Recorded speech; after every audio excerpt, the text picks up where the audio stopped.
तो last episode के and पे हमने देखा था कि ब्रदर ब्याओ वहाँ पर आता है और हमारे वुफू के सामने आकर खड़ा हो जाता है और उससे कहता है तो क्या तुम्हारा नाम वुफू है। वो अपने साथ काफी सारे गुंडे लेकर आया होता है और उन सभी गुंडों के हाथ में उनके लोहे के बैट होते हैं। ऐसे गुंडा कहता है टियान हाउ तो काफी ज्यादा बुरा होता जा रहा है। इस तरह के कमजोर से लड़के से उसने मार खा ली। उसके बाद उसने हमारे जैसे गुंडों को इस लड़के से निमटने के लिए यहाँ पर भेज दिया। पता नहीं उसके दिमाग में क्या चल रहा होता है जो इस तरह के कमजोर लड़कों से मार खा के वापस आता है।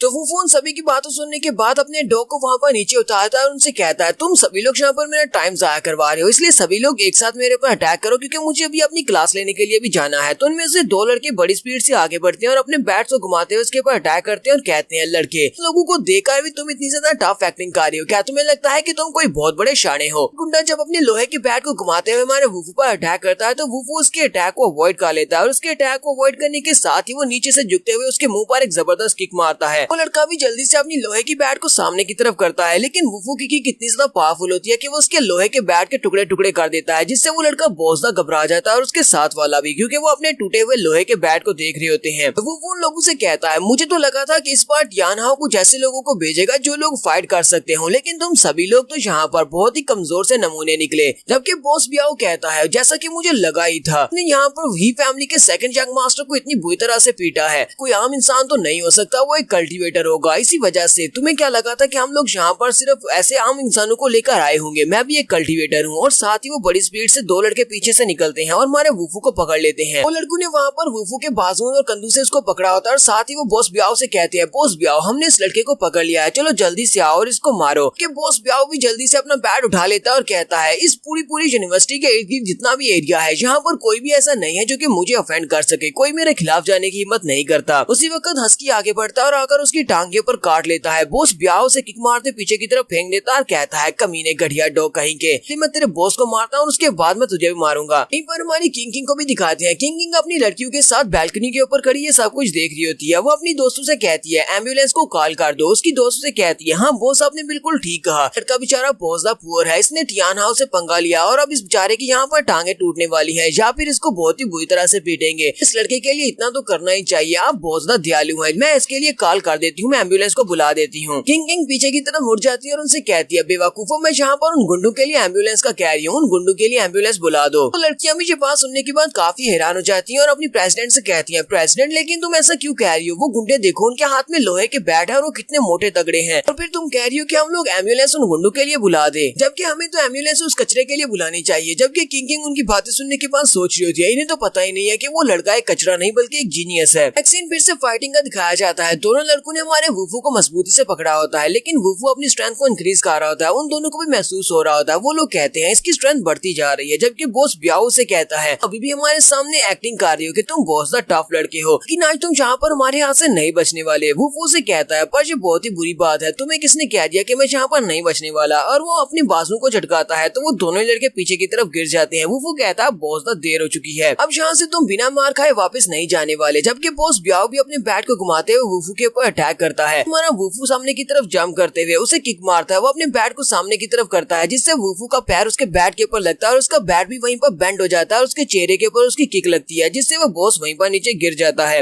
ये सभी लोग भी बहुत ज्यादा घबरा जाते हैं और कहते हैं ये क्या, इसने तो बॉस ब्याओ को एक ही किक के साथ पीछे फेंक दिया, अब हम लोग क्या करें। बॉस ब्याओ से पूछ रहे होते हैं बॉस ब्याओ क्या तुम ठीक हो, लेकिन बॉस ब्याओ तो एक ही किक खाने के बाद बेहोश हो चुका है। उसके बाद एक और लड़का भागता हुआ आगे बढ़ता है अपने बॉस ब्याओ के बेहोश होने का बदला लेने के लिए। वो जैसे हमारे वुफू के करीब पहुंचता है, हमारा वुफू वहीं से अपने पंच को सामने करते हुए एनर्जी को रिलीज करता है और उसके मुंह पर एक पंच मारता है, वो भी पीछे की तरफ गिर जाता है। जबकि बाकी के सभी बेवकूफ जब उन्हें पता भी चल गया है कि ये काफी स्ट्रॉन्ग है और उनका बॉस भी गिर चुका है, वो सभी लोग भी मार खाने के लिए भागते हुए आगे बढ़ते हैं। वो सभी अपने बैट लेकर आगे बढ़ते हैं और कहते हैं चलो जल्दी से आगे बढ़ो और इसको पीटो। इस बार वो सभी मिलकर हमारे वुफू के ऊपर अपने बैट्स के साथ अटैक करते हैं, जबकि हमारा वुफू वहीं पर अपनी एनर्जी को रिलीज करते हुए उन सभी को किसी को पंचेस मार रहा होता है और किसी को किक मार रहा होता है। देर के बाद का सीन दिखाते हैं। वो सभी लोग अपने सूजे और फूले हुए मुंह के साथ वहाँ पर खड़े होते हैं। वो साथ ही सोच रहे होते हैं टियान हाउ ने कहा था कि ये लड़का एक कचरा है, लेकिन ये कचरा कैसे हो सकता है, जरा हमारी हालत तो देखो, ये तो हेल का किंग लगता है। वो उन सभी लड़कों से कहता है तुम सभी लोग यहाँ पर सीधे होकर खड़े हो जाओ, तुम लोग यहाँ पर बैंड क्यों हो रहे हो। आदि वो उन लड़कों से कहता है चलो जल्दी से अपने बॉस को उठाओ और मेरे पीछे पीछे मेरे क्लासरूम की तरफ आओ। जबकि उनमें से एक लड़का अपनी जान बचाने के लिए उसे और कोई बहाना नहीं आता, तो वो उसे कहता है बिग ब्रदर आज मेरी ग्रैंडमा की शादी होने वाली है, इसलिए प्लीज मुझे जाने दो। कि उसके बाकी के गुंडे दोस्त से कहते हैं क्या तुम्हारी ग्रैंडमा की शादी हो रही है, लेकिन तुम्हारी ग्रैंडमा तो मर चुकी है।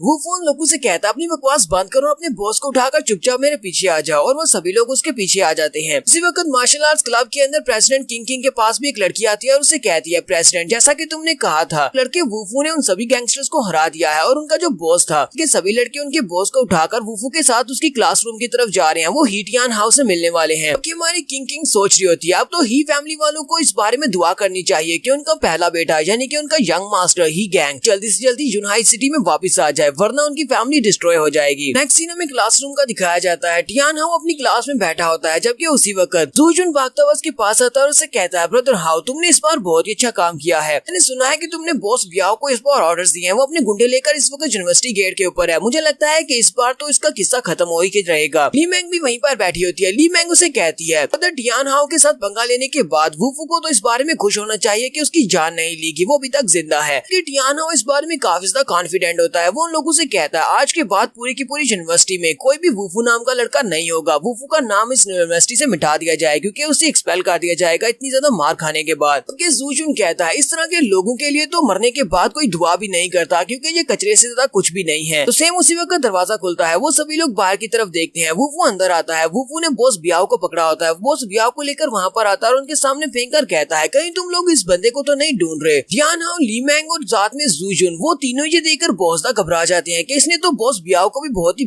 बुरी तरह से पीटा है और उसको पीट कर यहीं पर उठा कर ले आया है, क्योंकि वो फर्स्ट ईयर का स्टूडेंट है और टियान हाउ फर्स्ट ईयर का स्टूडेंट नहीं है बल्कि वो अपर क्लास का स्टूडेंट है। तो उसी वक्त वहाँ पर एक और लड़का होता है जो कि बड़ा टफ बनने की कोशिश कर रहा था। वो वुफू से कहता है, क्या तुम्हें किसी ने बताया नहीं कि सीनियर्स की क्लास में आते हुए दरवाजे के ऊपर नॉक करके आते हैं? फर्स्ट ईयर के स्टूडेंट्स को लगता है कि मैनर्स सिखाने पड़ेंगे। वो लड़का बड़े गुस्से के साथ आकर हमारे वुफू से कहता है, अगर तुम्हें तुम्हारी जगह के बारे में पता है, तुम सिर्फ और सिर्फ एक फर्स्ट ईयर हो, चलो जल्दी से यहाँ से दफा हो जाओ, अपनी क्लास में जाओ। लेकिन वुफू से आगे से कोई भी जवाब नहीं दे रहा था। वो उसको कॉलर से पकड़ता है और उसे कहता है, क्या तुमने सुना नहीं, क्या तुम बहरे हो, मैंने कहा यहाँ से दफा हो जाओ। वुफू उसके चेहरे पर एक थप्पड़ मारता है, सिर्फ एक ही थप्पड़ काफी होता है और वो दीवार के साथ पटकता है और वहीं पर बेहोश हो जाता है। वुफू कहता है, इस सब से तुम्हारा कोई भी ताल्लुक नहीं है, इसी वजह से दफा रहो और इस सब में पढ़ने की कोशिश मत करो। किंग किंग भी वहीं पर आ जाती है और वहाँ पर आने के बाद वो सभी लड़कियां उसके साथ ही होती हैं। वो उसकी तरफ देखती हैं और कहती हैं, ये तो सिर्फ एक फर्स्ट ईयर का स्टूडेंट है और जहाँ पर देखो ये किस तरह सीनियर्स को पीट रहा है, इतना अच्छा फाइटर कब से बन गया है। वुफू किंग किंग की तरफ देखता है। किंग किंग वहाँ पर सामने खड़ी होती है और हस्की उसे देखते ही बहुत ज्यादा खुश हो जाता है। हस्की वहाँ पर उसकी तरफ देखकर लात टपका रहा होता है। तो वुफू से कहता है, तुम थोड़ी देर के लिए मेरे हस्की को संभाल सकती हो, मुझे यहाँ पर थोड़ा सा बिजनेस निपटाना है। और वो हस्की को उसको दे देता है और वो उसको उठाकर वहीं पर खड़ी हो जाती है और कहती है, ये कमीना, इसने सभी लड़कियों के सामने मुझे अपना डॉग पकड़ा दिया। जूजुन यहाँ पर हमारे वुफू को धमकी देते हुए कहता है, वुफू हम लोग अभी भी यूनिवर्सिटी में और अपने क्लासरूम में, अगर तुमने यहाँ पर कोई मुश्किल क्रिएट की तो फिर स्कूल मैनेजमेंट तुम्हें बिल्कुल भी नहीं छोड़ने वाली। तो वो उसकी बात सुनने के बाद थोड़ी देर के लिए रुक जाता है। जूजुन सोच रहा होता है, लगता है कि स्कूल यूनिवर्सिटी की मैनेजमेंट का नाम लिया है, इसी वजह से ये डर गया है, तो मुझे यहाँ पर इसको और डराना चाहिए। जूजुन उसे कहता है, चलो अब जल्दी से यहाँ से दफा हो जाओ, इससे पहले कि मैं यहाँ पर गुस्सा नहीं कर रहा, अगर मैंने गुस्सा किया तो फिर मैं मैनेजमेंट टीम को जाकर बुला दूंगा और यूनिवर्सिटी के लोग तुम्हें यहाँ से निकाल देंगे। जबकि उसी वक्त एक दूसरा लड़का कुर्सी को उठाता और कहता है, मुझे नहीं लगता कि हमें इसके साथ यहाँ पर बात करनी चाहिए, बात करने का वक्त तो गया, इसने हमारे एक सीनियर स्टूडेंट के ऊपर अटैक किया है। वो कुर्सी उठाता है और हमारे वुफू के ऊपर अटैक करने के लिए आगे बढ़ता है। जैसे वुफू को मारने लगता है, वुफू वहीं पर से खड़े खड़े अपनी एनर्जी को रिलीज करता है और उसके हाथ में जो कुर्सी होती है वो उड़ती हुई पीछे वाली दीवार में जाकर अटक जाती है। वो सभी लोग बहुत ज्यादा घबरा जाते हैं, स्पेशली जूजुन, वो इतनी स्ट्रेंथ को देखकर काफी घबरा जाता है। साथ ही वो जूजुन से कहता है, जूजुन अगर तुम मरना नहीं चाहते तो जल्दी से यहाँ से दफा हो जाओ, वरना अगली बारी तुम्हारी होगी, मैं कुर्सी की तरह तुम्हें भी दीवार में गाड़ दूंगा। जूजुन उसे कहता है, तुम्हें जो कुछ भी यहाँ पर किया है उसकी कीमत तुम्हें चुकाना पड़ेगी, और वो जल्दी से वहाँ से भाग जाता है। उसके भागने के बाद वो टियान हाउ की तरफ आगे बढ़ता है, जबकि ली मैंग टियान हाउ के सामने खड़ी हो जाती है और उसे कह दिया, अब तुम यहाँ पर क्यों आ रहे हो, तुम क्या करने वाले हो। टियान हाउ यहाँ पर फिर से अपनी फैमिली बैकग्राउंड को यूज करते हुए हमारे वुफू को धमकी देने की कोशिश करता है। वो उसे कहता है, तुम्हारे पास थोड़े बहुत स्किल्स क्या आ गए, तुम्हें लगता है कि तुम एक बहुत ही महान फाइटर हो और तुम यहाँ पर ही फैमिली को ऑफेंड कर सकते हो, पता नहीं है कि यूनाइट सिटी में हमारी ही फैमिली कितनी ज्यादा पावरफुल है। तो वो उसकी बात को पूरा भी नहीं सुनता और उसे कहता है, तुम तो कुछ ज्यादा ही बोलते हो। वो वहीं पर खड़े खड़े अपने पाँव को सामने की तरफ करते हुए किक लगाता है, जिससे काफी सारी एनर्जी रिलीज होती है। एनर्जी रिलीज होती हुई सीधी जाकर उसको लगती है, जिससे वो उड़ता हुआ पीछे वाली दीवार के साथ जाकर पटकता है। उसके ऊपर अटैक करने के बाद वुफू से कहता है, मैं तुम्हारा इंतजार करूंगा, अगली बार जब बदला लेने के लिए किसी को भेजो तो इस तरह के कचरे को मत भेजना, किसी मार्शल आर्टिस्ट को भेजना। इतना कहने के बाद वहाँ से बाहर आ जाता है, जबकि ली मैंग भागते हुए टियान हाउ के पास जाती है और उससे पूछ रही होती है, क्या तुम ठीक हो, क्योंकि वो एक किक खाने के बाद बेहोश हो चुका होता है। बाहर आने के बाद किंग किंग हमारे ब्रदर वू को इस बारे में बताती है। वो उसे कहती है, ही फैमिली का ये लड़का जो कि सेकंड यंग मास्टर है, ये इतना पावरफुल नहीं है और इसकी कल्टीवेशन बहुत ज्यादा कम है, जबकि इसका बड़ा भाई जिसका नाम ही गैंग है वाकई में बहुत ज्यादा पावरफुल है और जितनी कल्टीवेशन तुम्हारे पास है तुम इतनी कल्टीवेशन के साथ उस लड़के से जीत नहीं पाओगे। इसलिए मुझे लगता है कि तुमने अपने आप को बहुत बड़ी मुश्किल में डाल लिया है। जबकि ब्रदर वू से कहता है ये अभी तक सर्टेन नहीं है कि यहाँ पर किसने किसको मुश्किल में डाला है, ये तो वक्त ही बताएगा कि कौन मुश्किल में है। यहीं पर हम लोग अपनी एपिसोड 8 का एंड करेंगे। एपिसोड की एक्सप्लेनेशन अच्छी लगी हो तो कमेंट करके जरूर बताइएगा। चैनल को सब्सक्राइब कर दे, वीडियो को लाइक और शेयर कर दें। शुक्रिया।